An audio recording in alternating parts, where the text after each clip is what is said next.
다 같이 성경 봉독하시겠습니다. 예레미야 7장 1절에서 11절입니다. 여호와께로부터 예레미야에게 말씀이 임하니라. 이르시되 너는 여호와의 집 문에 서서 이 말을 선포하여 이르기를 여호와께 예배하러 이 문으로 들어가는 유다 사람들아, 여호와의 말씀을 들으라. 만군의 여호와 이스라엘의 하나님께서 이와 같이 말씀하시되 너희 길과 행위를 바르게 하라. 그리하면 내가 너희로 이 곳에 살게 하리라. 너희는 이것이 여호와의 성전이라, 여호와의 성전이라, 여호와의 성전이라 하는 거짓말을 믿지 말라. 너희가 만일 길과 행위를 참으로 바르게 하여 이웃들 사이에 정의를 행하며 이방인과 고아와 과부를 압제하지 아니하며 무죄한 자의 피를 이곳에서 흘리지 아니하며 다른 신들 뒤를 따라 화를 자초하지 아니하면 내가 너희를 이곳에 살게 하리니 곧 너희 조상에게 영원 무궁토록 준 땅이니라. 보라, 너희가 무익한 거짓말을 의존하는도다. 너희가 도둑질하며 살인하며 간음하며 거짓 맹세하며 바알에게 분향하며 너희가 알지 못하는 다른 신들을 따르면서 내 이름으로 일컬음을 받는 이 집에 들어와서 내 앞에 서서 말하기를 우리가 구원을 얻었나이다 하느냐. 이는 이 모든 가증한 일을 행하려 함이로다. 내 이름으로 일컬음을 받는 이 집이 너희 눈에는 도둑의 소굴로 보이느냐. 보라, 나 곧 내가 그것을 보았노라. 여호와의 말씀이니라. 아멘. 주께서 오늘 이렇게 귀한 시간, 구별된 장소, 구별된 시간 허락해 주셔서 감사합니다. 주님을 깊이 묵상하는 시간이 되게 하시고 주님의 영으로 충만한 시간 되게 하여 주옵소서.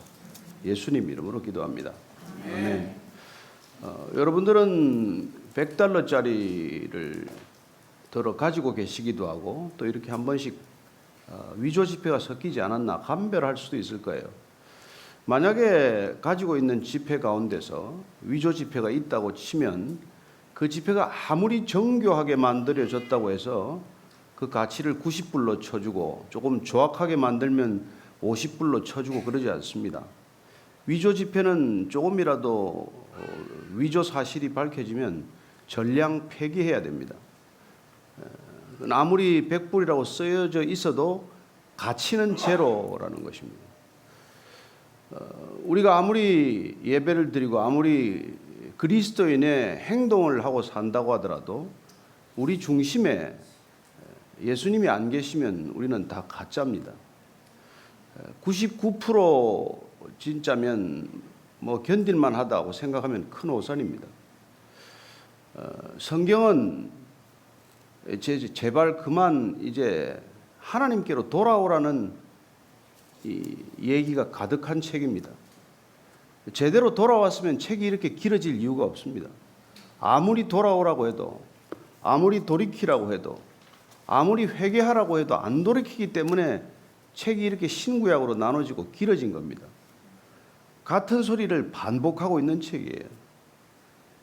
성경을 읽으면 읽을수록 우리가 하나님께로 돌아가는 게 본성적으로 어렵다는 것을 알게 됩니다. 오늘 예레미야는 별명이 눈물의 선지자예요. 울다가 붙여진 별명입니다. 그는 하나님께서 이 메시지를 전하라고 할 때 전하고 싶지 않았어요. 이 메시지를 전하면은 사람들이 듣지 않을 것도 알았고 자기에게 불이익이 크게 올 것도 알았기 때문에 이 메시지를 안 전하고 싶었지만 메시지를 전하지 않으면 속의 중심에 불 붙는 것과 같은 안타까움이 있어서 또 그 말씀을 선포하고 맙니다. 오늘 우리가 읽은 이 본문 예레미야서 7장 1절에서 11절 말씀은 듣기가 굉장히 부담스러운 말씀이에요.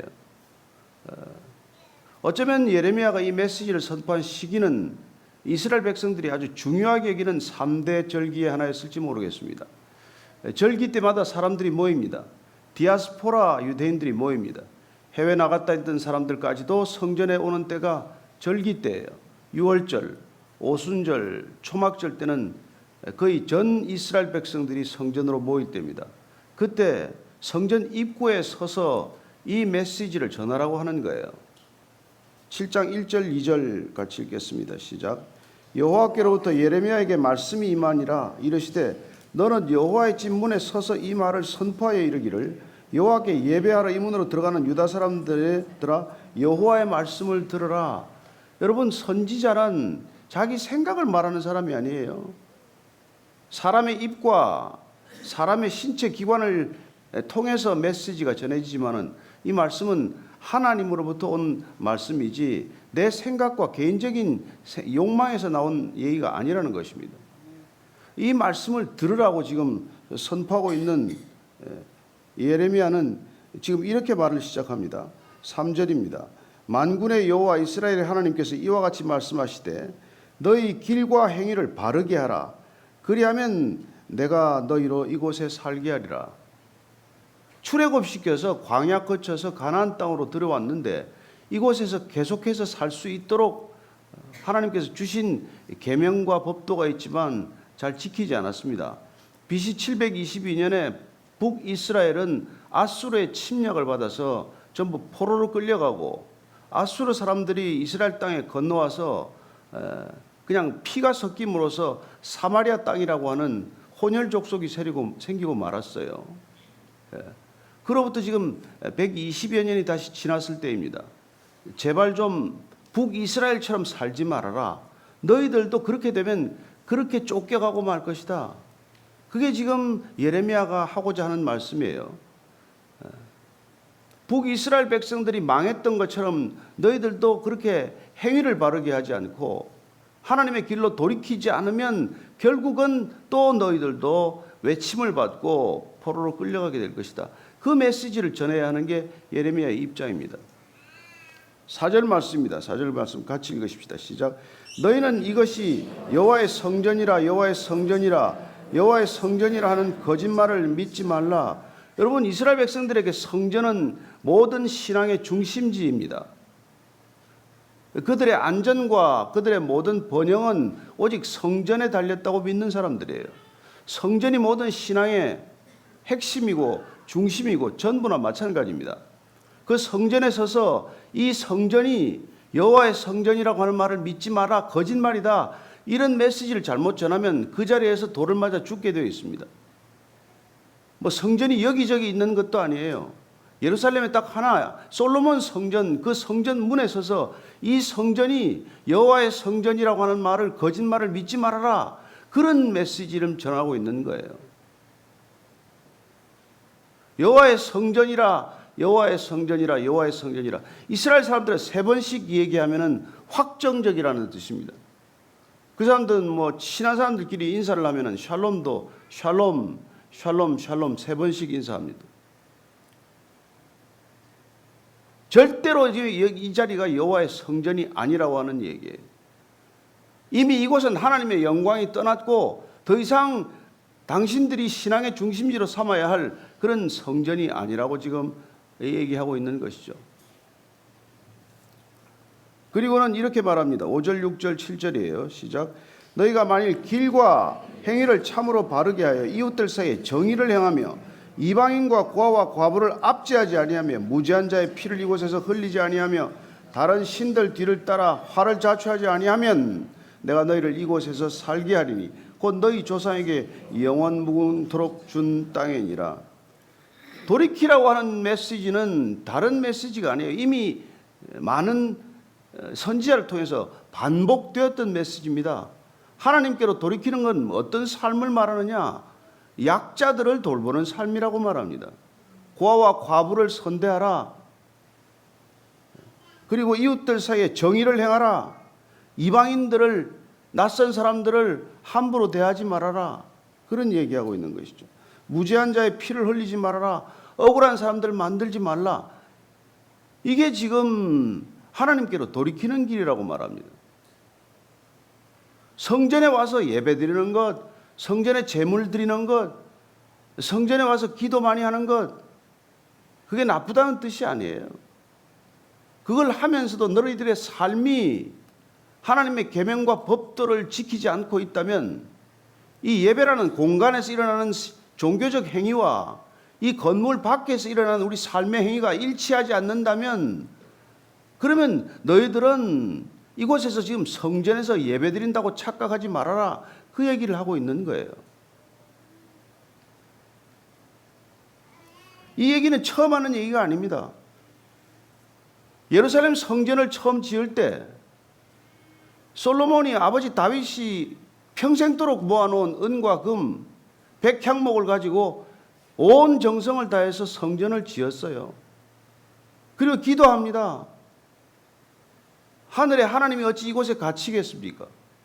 그러나 우리가 이곳을 향하여 기도하면, 이곳에 엎드려 기도하면 우리의 기도를 들어 응답해 주십시오. 그때 하나님께서 이렇게 응답하십니다. 열왕기상 9장 6절 7절이에요. 만일 너희나 너희의 자손이 아주 돌아서서 나를 따르지 아니하며 내가 너희 앞에 둔 나의 계명과 법도를 지키지 아니하고 가서 다른 신을 섬겨 그것을 경배하면 내가 이스라엘을 내가 그들에게 준 땅에서 끊어버릴 것이요 내 이름을 위하여 내가 거룩하게 구별한 이 성전이라도 내 앞에서 던져버리리라. 이 성전이 너희들의 삶이 따르지 않는다면 성전을 파괴해버리겠다, 던져버리겠다. 그리고 이스라엘은 모든 민족 가운데서 속담거리와 이야기거리가 될 것이다. 너희들이 조롱을 받게 될 것이다. 그 얘기를 하는 것이죠. 왜 기독교인들이 조롱의 대상이 됩니까? 왜 예수 믿는 사람들이 우스꽝스러운 모습으로 변하고 말았습니까? 우리가 하나님께서 지키라고 하는 말씀대로 살았는데 이런 박해를 받고 있는 것입니까? 아니면 우리가 예수님께서 우리에게 살라고 명령하신 대로 살지 못해서 조롱을 받는 것입니까? 오늘 그 얘기를 하는 거예요. 그러나 하나님께서 이렇게 말씀하셨음에도 불구하고 이사야 선지자를 통해서 통탄하십니다. 대략 200년 이후의 일이죠. 이사야 선지자를 통해서 1장 11절부터 이렇게 말씀하십니다. 혹시 자막 있으면 같이 읽겠습니다. 여호와께서 말씀하시되 너희의 무수한 재물이 내게 무엇이 유익하뇨? 나는 수장의 번제와 살찐 짐승의 기름에 배를 불렀고 나는 수송아지나 어린 양이나 수점소의 피를 기뻐하지 아니하노라. 너희가 내 앞에 보이러 오니 이것을 누가 너희에게 요구하였느냐? 내 마당만 밟을 뿐이니라. 헛된 재물을 다시 가져오지 말라. 분향은 내가 가정이 여기는 바요 월삭과 안식일과 대로 모이는 것도 그러하니 성회와 아울러 악을 행하는 것을 내가 견디지 못하겠노라. 너희가 아침 새벽 예배하면 뭐하고 주일 예배하면 뭐하고 부흥회하고 사경회하면 뭐하냐? 살아가는 삶이 도대체 그 믿음에 걸맞는 삶을 살지 않는다면 와서 제물은 드리는 건 다 무슨 소용이 있냐? 헌금은 다 무슨 소용이고 구제는 다 무슨 소용이며 헌신은 다 무슨 헌신이냐? 그 얘기를 하고 있는 것이죠. 그러면 어떻게 하라는 겁니까? 14절 이유를 읽습니다. 시작. 내 마음이 너희의 월삭과 정한 절기를 싫어하나니 그것이 내게 무거운 짐이라 내가 지기에 곤비하였느니라. 너희가 손을 펼 때 내가 내 눈을 너희에게서 가리고 너희가 많이 기도할지라도 내가 듣지 아니하리니 이는 너희의 손에 피가 가득함이라. 너희는 스스로 찢으며 스스로 깨끗하게 하여 내 목전에서 너희 악한 행실을 버리며 행악을 그치고 선행을 배우며 정의를 구하며 학대받는 자를 도와주며 고아를 위하여 신원하여 과부를 위하여 변호하라 하셨느니라. 다른 말씀을 하는 것이 아닙니다. 우리가 이웃과의 관계, 우리가 살아가는 삶의 자리에서 우리가 도움의 손길을 필요로 하는 사람들, 우리가 필요로 한 이웃이 아니라 우리를 필요로 하는 이웃들에게 눈뜨라는 얘기죠. 예수님께서 오셔서 선한 사마리아인의 비유를 들어 말씀하셨던 바로 그 상황을 얘기하고 있는 것이죠. 근데 왜 이런 일이 일어났을까요? 왜 이렇게 성도들의 삶이 빗나가고 말았습니까? 왜 그렇게 절기 때마다 올라오고 무슨 일만 있으면 제물을 가져와서 제사를 드리는데도 불구하고 하나님이 왜 이렇게 분노하게 되셨습니까? 하나님께서 제일 먼저 질책하는 것이 바로 하나님의 메시지를 전해야 할 사람들이 잘못 메시지를 전했다는 거예요. 에스겔서 13장 2절 3절 말씀입니다. 시작. 인자야 너는 이스라엘에 예언하는 선지자들에게 경고하여 예언하되 자기 마음대로 예언하는 자에게 말하기를 너희는 여호와의 말씀을 들으라. 주 여호와의 말씀에 본 것이 없이 자기 심령을 따라 예언하는 어리석은 선지자에게 화가 있을진저. 아하, 보니까 백성들의 삶이 위선적으로 바뀌고 삶과 신앙이 괴리된 분리된 일이 일어난 까닭은 선지자들이 하나님의 말씀을 전하지 않고 자기의 생각대로 얘기를 전했다는 거예요.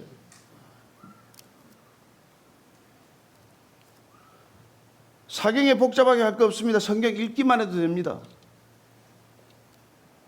성경에 있는 말씀 제대로 읽기만 해도 여러분 신앙이 빗나가지 않아요. 사복음서만 제대로 읽고 사복음서 다 읽을 시간이 없어서 예수진 말씀은 빨간 글씨로 표현되어 있어요. 글씨체가 달라요. 그렇죠? 색깔이. 시간 없으면 그것만 읽어도 돼. 마태복음 5장, 6장, 7장 산상수훈과 요한복음 13장 이후에 대제사장의 기도문만 하루에 읽어도 우리의 신앙이 이렇게 빗나가지 않습니다. 무엇 때문에 우리의 신앙이 이렇게 빗나갔냐 이 얘기를 하는 것이죠. 예레미야서 23장 11절과 16절입니다. 시작. 여호와의 말씀이라 선지자와 제사장이 다 사악한지라 내가 내 집에서도 그들의 악을 발견하였노라. 만군의 여호와께서 이와 같이 말씀하시되 너희에게 예언하는 선지자들의 말을 듣지 말라. 그들은 너희에게 헛된 것을 가르치나니 그들이 말한 묵시는 자기의 마음으로 말미암은 것이요 여호와의 입에서 나온 것이 아니니라. 이런 말들을 계속해서 들었더니 하나님과는 점점 상관없는 삶이 되고 말았다는 거예요.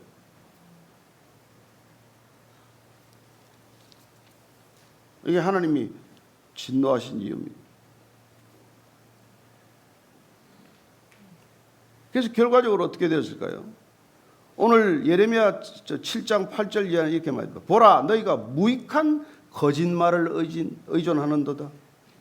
너희가 도둑질하며 살인하며 간음하며 거짓 맹세하며 바알에게 분향하며 너희가 알지 못하는 다른 신들을 따르면서 내 이름으로 일컬음을 받는 이 집에 들어와서 내 앞에 서서 말하기를 우리가 구원을 얻었나이다 하느냐. 이는 모든 가정한 일을 행하려 함이로다. 가정한 일을 하기 위하여 성전에 들어와서 구원받은 줄로 착각하게 만드는 가짜 영수증을 발급받은 것이냐? 거짓 면허증을 발급받은 것이냐? 우리는 카톨릭이 중세에 성전세니 무슨 별의별 명목을 다 해서 말이죠. 그렇게 해서 종교개혁의 빌미를 일으켰다고 생각하지만 최근에 어느 신부가 통렬하게 개신교를 비판하는 글을 썼습니다.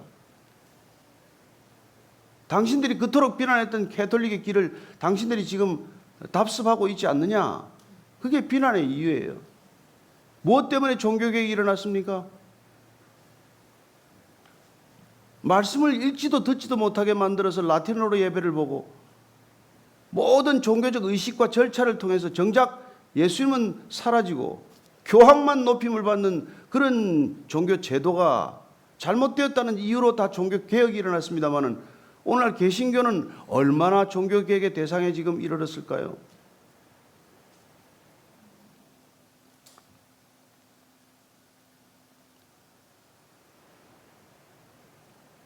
무익한 거짓말을 의존한다고 말합니다. 그래서 예수님께서는 오셔서 나 먼저 온 자들은 다 절도요, 강도다. 어떻게 그렇게 말씀하실 수 있습니까? 예수님께서 그렇게 말씀하세요.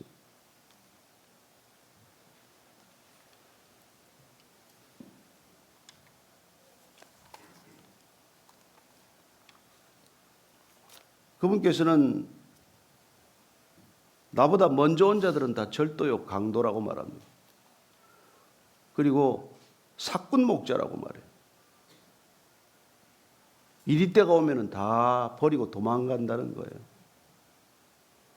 그렇습니다. 여러분을 위해서 죽을 사람이 누가 있습니까? 여러분들을 위해서 대신해서 목숨을 내놓을 그런 목자가 어디 있습니까? 그러니 그들이 목자다 하는 얘기를 믿지 말라는 거예요. 거짓말을 믿지 말라는 거예요. 성경을 믿으라는 것입니다. 하나님을 믿으라는 거예요. 여기 믿을 사람 없습니다.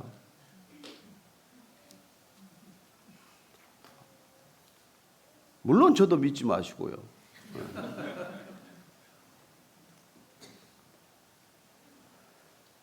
그래서 오늘 이 얘기가 지금 11절에 내 이름으로 일컬음을 받는 이 집이 너희 눈에는 도둑의 소굴로 보이느냐? 하나님 얘기예요. 보라, 나 곧 내가 그것을 보았노라. 여호와의 말씀이니라. 예수님께서 오셔서 동일한 말씀을 하지 않습니까? 성전에 들어가서 노끈으로 채찍을 만들어서 환전상을 둘러 엎으시고 비둘기 파는 상을 다 둘러 엎으시고 하신 말씀이 무엇입니까? 왜 만민이 기도하는 집을 도둑의 소굴로 만들었느냐? 그 얘기를 하고 계신 것이죠. 어쩌면 그 말씀으로도 부족하셨던지 예수님께서는 그 말씀으로 화가 안 풀리셨었겠죠. 화가 안 풀린 탓에 마태복음 23장에 가면은 유대교라는 종교 시스템을 손에 쥐고 백성들의 신앙에 마치 기준이나 되는 것처럼 살아가는 대제사장과 제사장, 서기관, 바리새인들, 율법학자들, 이 사람들을 싸잡아서 비난하기 시작을 합니다. 예수님께서 저주를 퍼부었어요. 마태복음 23장 13절부터 쭉 읽겠습니다. 화 있을진저 외식하는 서기관들과 바리새인들이여, 너희는 천국 문을 사람들 앞에서 닫고 너희도 들어가지 않고 들어가려 하는 자도 들어가지 못하게 하는도다. 자기도 안 들어간답니다. 자기도 천국에 못 가요. 근데 문고리 잡고 앉아서 남도 못 들어가게 한다는 겁니다. 화 있을진저 외식하는 서기관들과 바리새인들이여, 너희는 교인 한 사람을 얻기 위하여 바다와 육지를 두루다니다가 생기면 너희보다 배나 더 지옥 자식이 되게 하는도다. 한 사람 전도하겠다고 이리저리 다녀가지고 사람 데려와가지고는 더 악한 사람으로 만든다는 거예요. 화 있을진저 눈먼 인도자여, 너희가 말하되 누구든지 성전으로 맹세하면 아무 일 없거니와 성전에 금으로 맹세하면 지킬지라 하는도다. 돈 얘기밖에 안 한다는 거예요. 화 있을진저 외식하는 서기관들과 바리새인들에, 너희가 박하와 해양과 근처에 11조는 들이되 율법에 더 중한 바 정의와 긍휼과 믿음은 버렸도다. 그러나 이것도 행하고 저것도 버리지 말아야 할지니라. 11조를 철저히 따져서 다 내지만은 정작 또 이걸 교회에 낸다 그러면은 부모님한테 해야 할 의무나 도리도 다 하지 않았다는 거예요.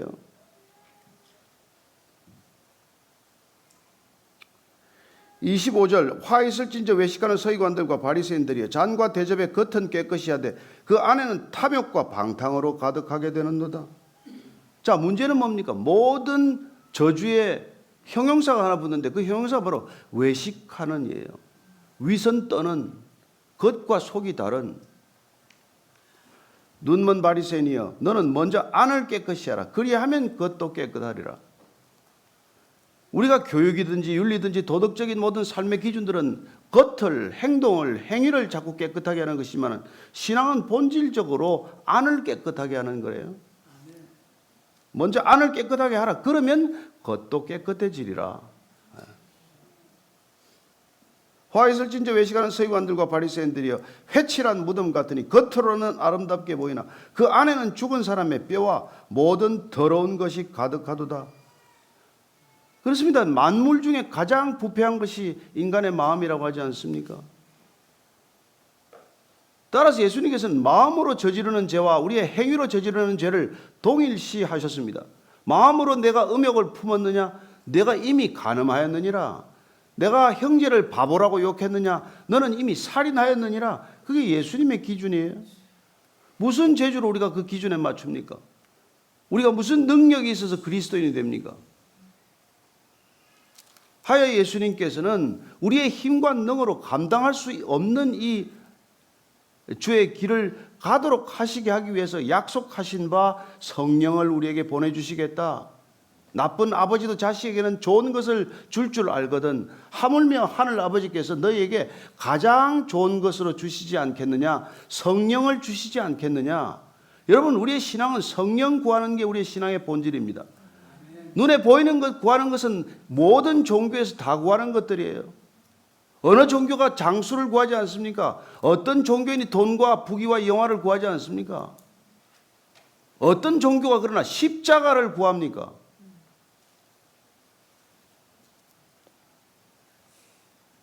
오늘 주님께서는 우리에게 성령을 부어주시기를 원하십니다. 왜? 우리의 힘으로는 절대 예수님을 따라갈 수 없기 때문입니다. 주님께서 우리를 따르라고 하실 때는 오직 한 가지 이유 때문입니다. 와서 죽으라는 거예요. 디트리히 본회퍼의 말대로 우리는 죽으라고 부름을 받은 사람들입니다. 주님께서 나를 따르라고 하는 것은 나를 따라와서 죽으라는 거예요. 죽고 거듭나라는 것입니다. 죽고 새 생명으로 거듭나라는 거예요. 사도 바울의 고백처럼 보라, 이전 것은 지나갔으니 너희는 이제 새 것, 새로운 피조물, 새 창조물, 뉴 크리에이션이 되어야 한다는 것입니다. 그때 우리는 비로소 주님을 따라갈 수 있다는 것이죠. 주님을 우리의 힘으로 따라가다가 우리의 의로 따라가다가 율법과 계명으로 따라가다가 안 넘어진 사람이 어디 있습니까? 여러분 미국에서 안 넘어진 목회자들 보셨습니까? 얼마나 많은 사람이 넘어졌는지 몰라요. 제가 2007년도 보스턴에 2006년도인가요? 보스턴에서 공부할 때인데 쇼킹한 뉴스가 있었어요. 전미 복음주의 연합회 회장 테드 해거드 목사님이 동성애에 관해서 주일마다 비난하는 설교를 했어요. 본인이 동성애자로 밝혔습니다. 제가 서울서 온누리교회 출석할 때 우리 목사님하고 여러 번 시카고 윌로 크릭 커뮤니티 처치에 그 세미나에 갔었어요.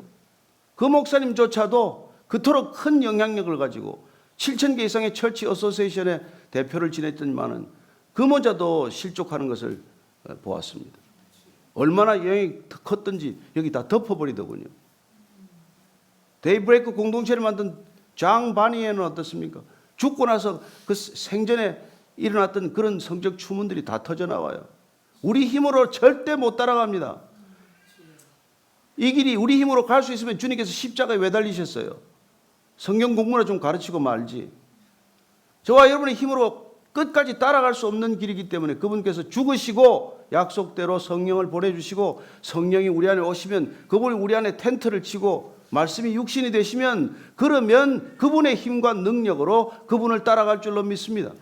그래서 그분께서는 우리에게 명령하셨습니다. 누구든지 나를 따르려거든 날마다 자기를 부인하고 자기 십자가를 지고 나를 쫓으라고 말합니다. 어느 세상의 종교가 자기를 부인하기 위해 그 일 갑니까? 누가 자기를 부인하기 위해서 종교 생활을 하는 사람이 어디 있습니까? 오직 그리스도인만이 자기를 부인하고 육신의 정욕과 안목의 정욕과 이생의 자랑이 우리 인생의 목적이 아니라 육신의 정욕과 안목의 정욕과 이생의 자랑이 기도 제목이 아니라 나는 죽고 그리스도로 사는 것이 우리의 궁극적인 신앙의 목적이기 때문에 우리가 이 길을 가는 것 아닙니까? 따라서 예수님께서는 공생애를 시작하기 전에 아담이 실패했던 것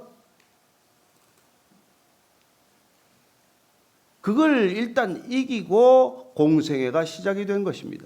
돌이 떡이 되게 하라. 만지는 것마다 돈이 되게 하라. 아니, 사람은 떡으로만 사는 존재가 아니다. 사람은 돈으로만 사는 존재가 아니다. 성전 꼭대기에서 뛰어내리라. 천사가 너를 받아주면 한꺼번에 유명해질 텐데 뭘 고생하고 십자가를 지니. 하나님을 내 명예를 위해서 내 인기를 위해서 시험하지 말아라. 하나님은 내 욕망의 수단이 아니다. 하나님 당신 자신이 목적이다. 나한테 절만함을 하면 내 세상에 부귀영화를 다 주지. 무슨 부귀영화를 다 필요해요. 맨하탄에 빌딩 하나면 됐지. 먹고 사는데 무슨 지장이 있어요.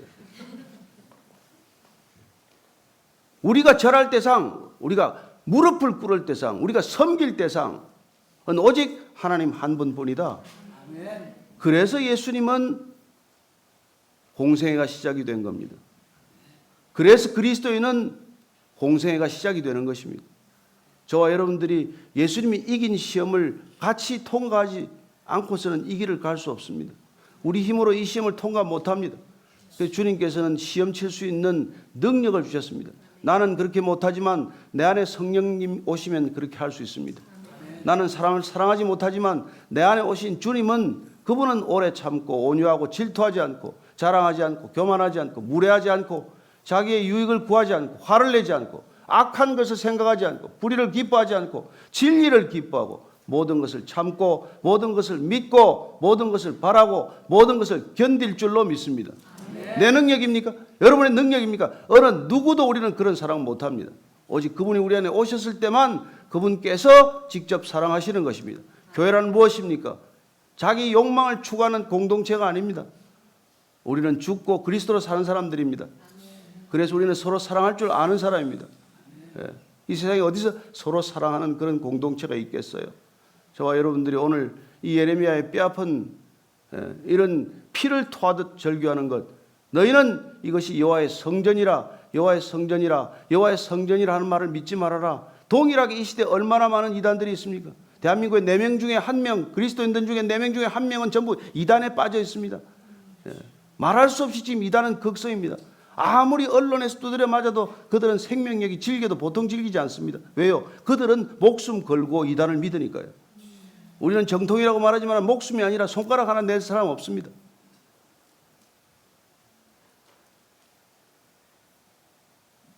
따라서 우리는 이것이 교회다, 이것이 교회다, 이것이 교회다 하는 말을 믿지 마십시오. 교회는 제도가 아닙니다. 교회는 건물이 아닙니다. 교회는 십자가를 걸었다고 교회가 아닙니다. 교회는 나는 죽고 내가 그리스도로 사는 사람이 교회입니다. 내 이름으로 모인 단 2-3 사람이 교회입니다. 예. 오직 그분만이 이 시대도 교회라는 말을 들을 것이고 그분이 우리를 교회로 인정하실 것입니다. 예.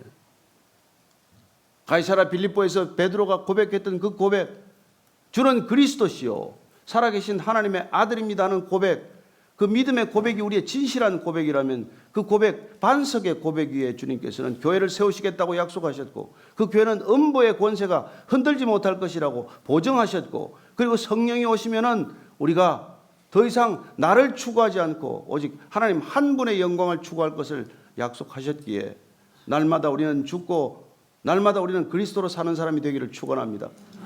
어제 죽은 신앙으로 오늘 못 삽니다. 오늘 신앙으로 내일 못 삽니다. 사도 바울은 선줄로 알면 넘어질까 조심하라고 얘기했습니다. 오늘 신앙은 오늘로 족합니다. 오늘 하루 신앙 잘 지키시고 내일 아침 다시 새 신앙으로 시작하는 한 주가 되기를 축원합니다. 기도하겠습니다. 하나님 아버지, 주님께서 우리를 향하신 크고 놀라운 뜻을 우리는 우리의 꿈, 우리의 야망, 우리의 생각이 이루어지는 것으로 착각했습니다. 주님, 나는 죽고 날마다 죽고 선줄로 알면 넘어질까 조심하고 날마다 주 앞에서 죽고 주로 사는 진정한 그리스도인 되게 하여 주옵소서. 80% 그리스도인 되었다고 만족하지 않게 하시고 90% 되었다고 안심하게 않게 하시고 99%가 되었다고 넉넉치 않게 하시고 순전한 그리스도인 될 수 있도록 우리 모두를 주의 길로 인도하여 주옵소서. 예수님 이름으로 기도합니다. 아멘.